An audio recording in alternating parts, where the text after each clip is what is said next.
you expose it as possibly not true, the next thing they ask, well, then is, what is fucking true? Well, hey, I'm going to have you consider the possibility that you need to eat more and actually work out less. What? Listen, I ain't telling you to do it. I'm just having you consider if you want to get bigger and you want to get more yoked, you're going to have to eat more and you got to work out less. I'm like, get out of your fucking mind. I'm going to work out like 3 hours a day. Let's go. Why am I not getting big? Well, I'm just going to have you consider that your belief system that you have to work out like a motherfucker and eat hardly nothing, that these are actually not working in your favor. I'm just going to have you consider that's not true. Well, then I'm like, well, I feel full all the time. I don't want to feel full. I feel like if I feel full, then I'm getting fat. So my mind tells me you feel full. You can't feel full all the time, because if you feel full all the time, you're going to get fat. The truth is, feeling full is just how my body actually, this is not feeling full. This is called my body feeling whole instead of starving all the time. And I'm like, shit, this is real time for me right now. New experience for me. I'm eating more by 10 o'clock in the morning than I used to eat like all day. Very weird. Yet I'm feeling more whole and more excited, more pumped, and more alive than I've ever felt, because my body feels like filled up. So this process in a worldview, lies and truth. Next one is, here's the problem, though, here's the problem. You can tell me the truth, Greg, but then we still got to deal with the reality, which is, now that my whole world's just been destroyed, my whole world, you just took all the laws of my worldview and you've just showed me they are bullshit. And now I'm floating. Now you've told me this other thing is true and I want to believe you, but when I look at those truths up here to the game I was playing, you're telling me these are the rules, but now it's complete self-inadequacy. Now I'm like, fuck, I can't do that. Who am I to pull that shit off? I can't eat like that. I can't work out like that. I can't be a husband like that. I can't be a father like that. I don't know how to do that. I can't make money like that. I can't run my gym. Not at my gym. Can't do that at my gym. If you saw the people in my gym, you would know why you can't do it. Which really is just a doubt of me. So the second piece we have to do here, self-view. We have to pump up how people see themselves. If we don't pump them up in how they see themselves, done. They will not rise to the new truth. You have to help them see they are capable to play at the new game. Period. Whatever truths you said are the truth, now you have to show how they are capable enough and have the capacity as a human being to pull that shit off. If you don't, game over. They will now contract back and go back to the way things were and tell you to fuck off and opt out of the whatever game you're in. Third piece. Once you've empowered them, though, now they're going to ask the big question. Rob, how do I pull this shit off? I need you to walk with me, guide me, lead me. What is the process? And I'm going to have you consider that here in the roadmap, we are delivering the following.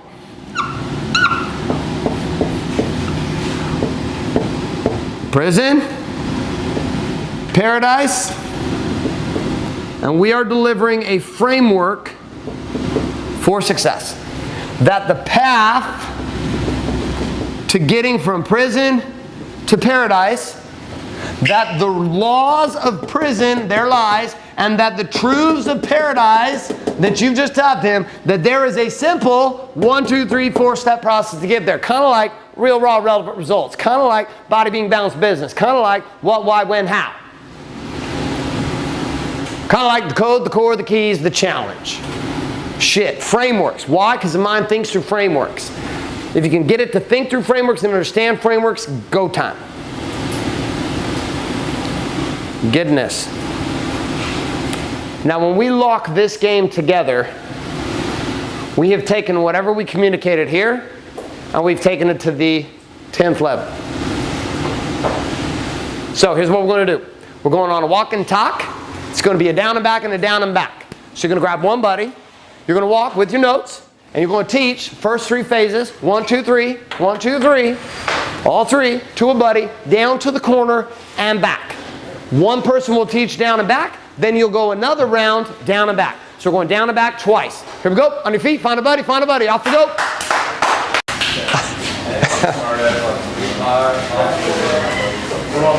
All right, cool, we're rolling. Shh.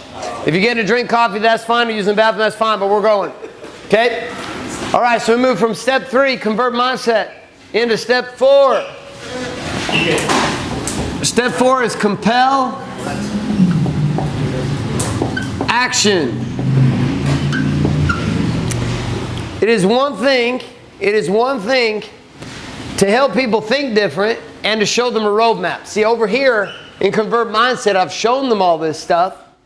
I've guided them. I've said, hey, listen, here's a worldview. We've broken all this down. But compel action means that for the first time, I've invoked a shift inside of them to desire.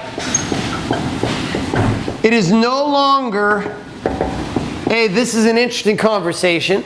It's no longer a, this sounds nice. It is now a, I want this. There is a desire in me that you have awakened in who I am to go towards something. There's a desire in me. How am I going to pull this off? What's the direction I'm going to flow? How am I going to go? And I go from this place, wherever I was before, now I'm desiring paradise. So how do we pull that off? How do we make it a possible desire move? And this always comes down to being able to expose inside of the shift the pain of where they are currently at in the prison, and ultimately the cost for them in being in prison. And this always rolls down to body, to being, to balance, to business. And that shift, that cost of prison, that prison is a big leap to the other side of the desire to move away from this pain. I'm saying, I don't want this shit right here. The pain of my prison, or the cost in my life from being where I am, is too much. I desire to be away from this thing. I cannot be here in this thing anymore. I cannot live in these lies. I cannot live in this prison. It is no longer about just having a map. It is a shift to, I must do this. I must move forward to do something different than what I have. Now that passion and that cost, or that prison, is also a desire to paradise. And to the payoff that will come in the same areas. Body, being, balance, and business. And I'm saying, how am I going to pull this off? I want to go away from this and I want to go towards this. My desire has shifted. Now, the reason the desire could even open up was because we had exposed it. They didn't even know they wanted something else. You know, for warriors coming to warriors, like, I didn't even know that I should want to have it all. I didn't even know this was something I should want. And all of a sudden I'm wanting it, but then all of a sudden it goes from a place of want to what? A driven desire. And most of that desire, 70 to 80% of that desire, has nothing to do with the obtaining of things. It has to do getting rid of things. People will move away from shit faster than they will move towards something. I don't want this shit anymore. Dudes don't come to me saying they want to have it all. They come to me saying, I want to have it all, but the reality is, my life right now is really shitty. I don't like the way things are right now. I'm in a prison, and you in your videos and in your marketing and in the way that you have communicated this problem to me, you have exposed for the first time the prison that I live in. And I don't like it. It hurts. That pain itself that I feel, that pain right here in this prison is too much. I need to be done with it. Until I can get a shift in someone to move away from the pain and the cost of being in where they are, they will not move. They will not move. There's an exception in this, but this still is based on the same principle, which is a drive towards pleasure. And there is a percentage of 30 to 40% or 20 to 30% of the time people are moving towards something they want. It's a very few people though. Most of us are not moving that way. When you get there, the conversation of influence is a little bit different. But it still involves moving away from, in this case, something good to something great. Rather, this was our conversation. It's like, listen, I painted a good enough picture that good was actually a prison. And the great was the paradise. And all of a sudden there became a disdain for what was good. Good became a prison. And then that goodness, you're like, I can't stay good anymore. I can't just fucking be good. I gotta be great. And the same shift happened. Desire. Desire. No longer, I cannot keep maintaining my body this way. I cannot continue to operate the way I'm operating with my adrenal issues. I can't live at the cost of my marriage, the cost of my family, the cost of my kids, the cost of my body, the cost of my business, too much. I need to move. I gotta move forward. So as I'm having this, and sometimes people are like, well, it's a really dramatic conversation in certain contexts, and others, I'm gonna have to consider it doesn't matter what you're selling or what you're talking about. This is constantly occurring. Kitchens, real estate, websites, doesn't matter. It's human dynamics. It's persuasion and it's predictable rationality of human beings. Now, once I have compelled action, I'm moving to the next step. Step number 5. Step number 5 then says, okay, now that you have desire, I need to commit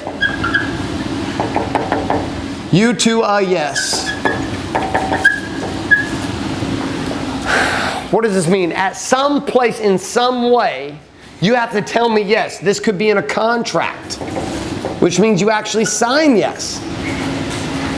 This could be in a verbal, in which you tell me yes. This could be in some type of action demonstrated to you that says, hey, you know what? This thing over here that I have a desire for, I'm ready. Yes, I'm going to build with you. Yes, I'm going to train with you. Yes, I'm going to list with you. Yes, I'm going to have you train my kids. Yes, I'm going to have you write my programming. Yes, I'm going to have you bring you and consult in my business. Yes, I'm going to be a realtor with you. Yes, I'm going to train with you. Yes, I'm going to buy stuff from you. Yes, I'm going to continue to have you do my kitchens. Yes, yes, yes. Yes, I want you to flip my property. Yes, I want to be a realtor with you. Whatever the game is, I've now moved into beyond desire to a actual declaration. My desire became a declaration. These are different. Desire is inside. I feel the shit, but until I declare I'm going to do this shit, it doesn't really matter. Here's what I'm feeling. Here's what I'm going to do. Here's what I'm feeling. Here's what I'm going to do. Here's my desire. Here's what I'm going to do. Now, when this window opens up, this is a window. The final step is close to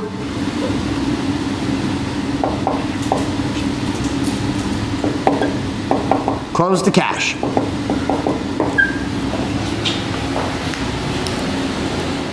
Whatever the commitment is. Whatever the commitment is. Period. I got a verbal yes from my wife on the thong back bikini. We were denied in 2 locations last night. Did not carry it. But I know of 2 shops in Laguna Beach that carry it. And I am taking that verbal yes straight to a close to cash tonight. I know what time that close, and I got 5 options laid out. Ready to go. I'm not waiting around for a verbal. That's why we're done 5 o'clock. This closing of the game is what? Close on this shit when you have a yes. In this case it is get the money. Whatever the money is. Whatever it is. Or bikini. Or the wire. Or the actual listing signed and paid. The first half of the disbursement on the build job. The first payment on the contract. Until that's in play, it doesn't fucking matter. Along this way, people will stop constantly. Stop, stop, stop, stop, stop, stop. The only place we stop is where? Here. You stop sooner, game over. You will get lucky occasionally, and people who want it really bad will do what? Follow themselves all the way here, and they'll start asking you, hey, when can I send you money? When can I send you money? When can I do this? When can I do this? And if you live a business life like this, you're fucked. Could you do this all automated online without ever personally talking to them? Sure. This right here is a sales page. Meaning the collected cash would be whatever follow-up system we have after they say yes, which is clicking to a sales page, and on the sales page, they're at cart ready to buy. which is getting them to actually pull out a credit card and do what? Pay for your home study course, or whatever it is. Buy your product. Subscribe to the membership site. Whatever it is. Buy the online training program. This is lots of different things. But this over here is one final game, which is what is the result? That result, that's all I mean by cash. Is there's a result that you are after. You don't stop until you get it. Along the way, are you going to receive a lot of resistance? Yes or no? Yes. Yep. And depending on how big that result is that you're expecting, there's going to be a shitload of resistance along the way. And depending upon where people were when you met them. This is why having some kind of a process or system in your business that does what? Cultivates people to a place so that you are constantly in a conversation or having engagement with people who are where? Here. If I am always spending my time doing this, this gets exhausting. And if it gets exhausting, what happens to have it all? Because I'm already getting, guess what we start doing with business? We start grinding 15 hours a day. We get so focused on this one goal, we forget about everything else. Because why? Mostly because where are we at? All of this. Good intentioned. Good intentioned. But without this, we're fucked, because all the free space in our life is now going to come back to the same thing we do every single time in business, all of us, is we will just start grinding. We will do this and we will get paid. The only difference is how simple has this process become for you?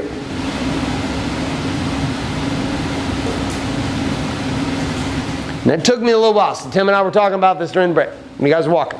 It took me a little while to actually bring myself around to believe all this shit for myself. I started learning about this in 2009. Like really getting it. It took me until about 2011 to finally really live it at a certain level. And by 2013, it was how I saw the world. In 2015, I can't fucking imagine doing anything in business or life without this. Anything else is pure insanity. Which means if I want a result happening in my relationship with my kids next month, Greg, when do I start seducing? Now, and I start figuring out what the fuck is the message I got to start sending to my kids through text message while I'm in Laguna Beach on their cell phones, or to their mother, to start selling them and helping get them excited to move them through the process to get the result. See, when you don't have this, you start to do stupid shit. Like you expect to plant a seed today, and when do you want to harvest? Tomorrow. You're like, well, this shit should work tomorrow. That's not how life works. Seduction is gestation. Seduction is gestation, and gestation is fucking eternal law. You can't stop that shit. People will evolve at the rate they're going to evolve. Period. They will move as fast as you want to move. The biggest challenge I've ever had in Warrior is wanting people to move faster than they were willing. Seeing the light at the end of the tunnel for them, but them not seeing the light. And getting lost somewhere in the process here. And what fucked up my seduction model was a fucked up belief system inside of this, which was this: I will have no one who will die in my program. No warriors will die. Everybody will live. And then I spent all my time with fucking all the dudes who wanted to fucking die. And then all the 80% who wanted to fucking live were like, what the fuck, bro? You spend all your time with the goddamn losers who want to fucking die. Let those motherfuckers die and come help me live. I'm right here, motherfucker. I want to live. Fuck them. Let them die. Cut them off. Get them the fuck out of here. Why are you wasting the same goddamn questions every fucking week with these assholes? Fuck them. They obviously want to die. How would we know? Look at results. Look how they're showing up. So I was like, all right. And now I come back to this realizing that our own belief systems of ourselves and what we are about affects this shit. Because our own viruses get in where?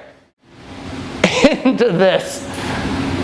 And all of a sudden, if we're not being real about where we are, then the results that we think we are seducing oftentimes don't actually show up and give us what we truly desire. We might get them. But is it what we want? Really? And you're going to run this shit and produce results, even if the results that you produce are not what you truly want. And at lunch today, you got to have a conversation with Satema about this. And we got to start talking about what you wanted. If we were to look at the next 90 days, what did you want? How many of you got generally clear, meaning I would say 50% or more clear about the what in at least 2 of the 4 categories? Okay, Marty? 1 or 0? 1. 1, which one? Balance. Balance, okay, cool. Dude, we start with it. I didn't say you to go get 100% clear. We got kind of clear. Okay, kind of clear. For me, this process of building out my what and getting clear about this is so crucial that I will spend days not doing shit so that I can figure out what it is I'm supposed to fucking do. Even though everything inside me wants to do what? Just hurry up and do shit. I want to hurry up and launch the ads. Hurry up and just fire off this video. Hurry up and make the phone call. I want to hurry up and go talk to this person, or I want to hurry up and say something to my wife. The part I didn't tell you about the coaching session with my wife at breakfast was the whole time I'm sitting there, Satema's watching, and I'm just like,